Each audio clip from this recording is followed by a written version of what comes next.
यह एक real story है एक किन्नर की जिसे हम हिजरा कहते हैं।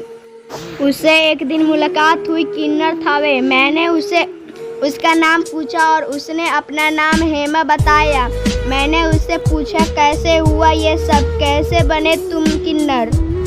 तो उसने मेरी तरफ एक अजीब निगाह से देखा और कहा कैसे बने मतलब वे जो ऊपर वाले बनाकर भेजा मैं वही हूँ, लेकिन बहुत दर्द भरा जीवन है। ये न मर सकती हूँ न जी सकती हूँ, यह जीवन भी कोई जीवन है। सभी घृणा की दृष्टि से देखते हैं, कहीं से गुजरो तो कहते हैं हिजरा जा रहा है। मैंने पूछा तुम्हारा जन्म कहाँ हुआ था, तुम्हारे माँ बाप, मेरा मतलब तुम्हारा बैकग्राउंड। उसने एक लंबी सांस लिया और उदास होकर अपनी स्टोरी बताने लगी। ये तो नहीं बता सकी कि मैं कहाँ से हूँ और बताना भी नहीं चाहती। हाँ, इतना मुझे याद है कि मेरा माँ बाप को कोई संतान नहीं हो रहा था। उनकी शादी के 30 साल के बाद मैं पैदा हुई। घर में पहली संतान आई है, यह जानकर सभी बहुत खुश हुए।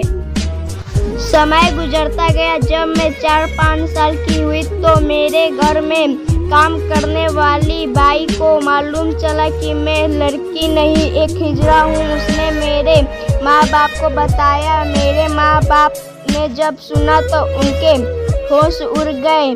फिर भी माँ तो माँ होती है।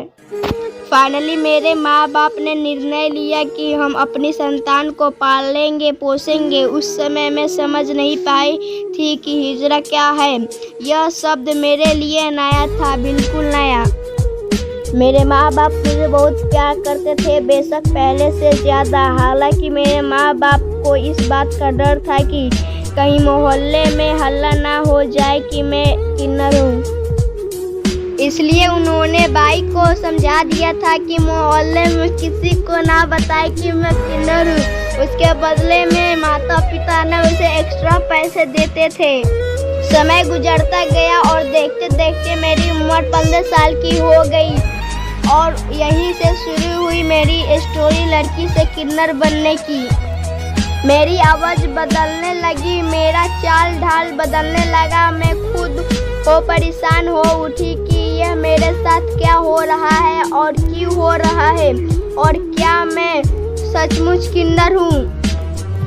कहते हैं कि सच्चाई बहुत दिनों तक छुप नहीं सकती। एक दिन मोहल्ले में एक लड़के के साथ मेरा झगड़ा हुआ। काफ़ी भीड़ इकट्ठी हो गई और गुस्से में ऑटोमेटिक एक किन्नर की तरह तालियां पीट पीट कर उस लड़के को गाली देने लगी और सब देखकर दंग हो गए। और यहाँ पर राज खुल गया कि मैं एक किन्नर हूँ। मोहल्ले में मेरे माँ बाप का चलना मुश्किल हो गया। इधर मेरे में भी बहुत बदलाव आने शुरू हो गए, जैसे कि मुझे लड़कियों के कॉस्ट्यूम पसंद आ रहे थे। कभी माँ की साड़ी पहन लेती थी, कभी मुझे समीज सलवार पहनने का मन करता था, कभी लिपस्टिक और चूड़ियाँ पहन लेती थी। अब मुझे भी विश्वास हो चुका था कि मैं ना तो मर्द ना हूँ ना ही औरत, मैं एक किन्नर हूँ। थोड़े दिनों बाद ही मेरे घर पर एक किन्नर समुदाय से कुछ किन्नर पहुँचे और मेरे माँ बाप से मुझे मांगने लगे, यह कहकर कि आपकी संतान आपका समाज का नहीं है, इसका समाज अलग है और हम इसे अपने कम्युनिटी में लेकर जाएंगे। मेरे माँ बाप मुझे न जाने न कहीं देना चाहते थे, लेकिन मैं जाने के लिए तैयार हो गई क्योंकि मुझे अपने माँ बाप की बेइज्जती और सहन होती थी। मेरे माता पिता की आंख में आंसू थे और जाते वक्त उनसे मैंने वादा किया कि मैं उनकी संतान हूँ और हमेशा रहूँगी, उनसे हमेशा मिलने आया करूँगी। इतना कहते कहते हेमा की आंखों में आंसू आ जाते हैं और वे सिसकते हुए कहती है, आज 10 साल हो गए, लेकिन यहाँ आने के बाद मुझे कभी हिम्मत ही नहीं हुई कि आने माँ बाप से मिलने जाऊँ, क्योंकि यह ज़िंदगी नरक की ज़िंदगी है और मैं सोचती हूँ कि अब कौन सा चेहरा लेकर उनके पास जाऊँ, क्योंकि मुझे खुद से और खुद की ज़िंदगी से बहुत घिन होती है। लेकिन उनकी बहुत याद आती है। बचपन में ही उन्हें पता चल गया था कि मैं किन्नर हूँ, फिर भी उन्होंने मुझे बहुत प्यार दिया और उनके बाद उतना प्यार कभी किसी ने नहीं। कहते कहते हेमा फपक कर रो पड़ती है। मेरी आंखों में आंसू आ गए थे। मैंने हेमा के कंधे पर हाथ रखा और सांत्वना देते हुए कहा, हेमा, जो तकदीर में लिखा होता है वही होता है और वही मिलता है। शायद भगवान को यही मंजूर था, पर तुम बहुत खुशनसीब हो कि तुम्हारे माँ बाप ने सच जाने के बाद भी इतना प्यार दिया था, और बहुत साहसी भी हो कि अपने माँ बाप की इज्जत के लिए तुमने अपना रास्ता चुना। हेमा अपने आँख में आंसुओं को पोंछते हुए कहती है, घिन आता है मुझे इस समाज पर और समाज के लोगों पर। हम किन्नर हैं, मगर हम भी तो किसी के संतान हैं।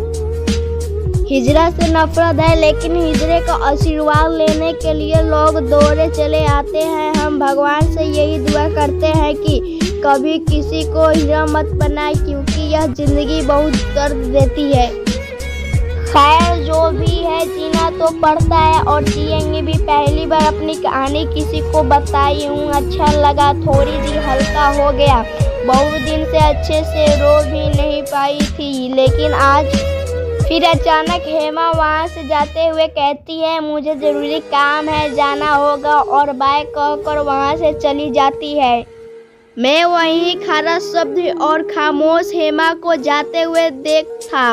उसकी कहानी, उसकी ज़िंदगी का सफ़र, उसकी आंखों के आंसू अभी तक मुझे कचोर रहे थे, लेकिन हेमा की यह दर्द भरी स्टोरी मुझे हजारों सवाल पूछ रहे थे, जिसका जवाब मेरे पास नहीं था।